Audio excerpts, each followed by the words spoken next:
Hello guys, স্বাগতম জানাচ্ছি আসিপুর ব্লগে। আজকে আমি আপনাদের সামনে নিয়ে আসবো লালবাগ কেল্লা ভ্রমণের কিছু টিপস অ্যান্ড টিক্স। সাথে থাকুন আমার সাথে। প্রথমে জানিয়ে রাখছি, কেল্লা প্রবেশের টিকিটের মূল্য 20 টাকা এবং সার্কভুক্ত যেসব দেশ আছে তাদের জন্য মাত্র 100 টাকা এবং আদার যারা ফরেনার রয়েছে তাদের জন্য প্রবেশের মূল্য মাত্র 200 টাকা। লালবাগে প্রতিদিনই আসে, ধরা হয় বাংলাদেশের সবচেয়ে বেশি মানুষ লালবাগ কেল্লায় ঘুরতে আসে।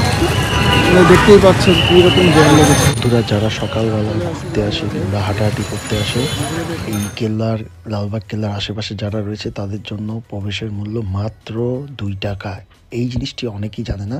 আপনারা চাইলে 2 টাকা দিয়েও সকালবেলা সকাল 6টা থেকে 8টা পর্যন্ত ঘুরতে পারবেন। বন্ধুরা, লালবাগ কেল্লা 3টা অংশে বিভক্ত। একটি হচ্ছে লালবাগ জাদুঘর, আরেকটি হচ্ছে লালবাগে পরিবিবির মাজার, আর আরেকটি অংশে রয়েছে পুকুর পাড় পিছনের দিকে এবং আরেকটি অংশে রয়েছে সুড়ঙ্গ।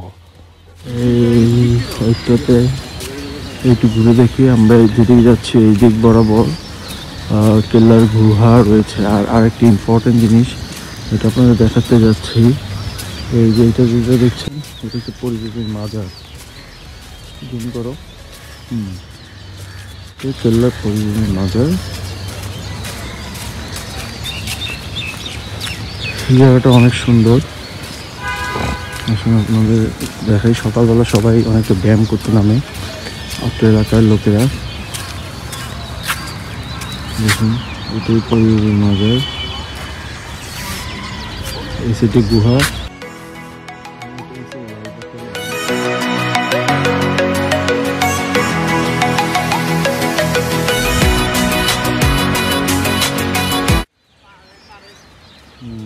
দেখতেই পাচ্ছেন পুরো কেল্লার আমরা ফোন ধুতে আছি। এখান থেকে আপনি মোটামুটি পুরো কেল্লাতেই কভার করতে পারবেন। এই সেটটাতে গুহা ছিল, গুহা বলতে আসলে সুড়ঙ্গ পথ ছিল।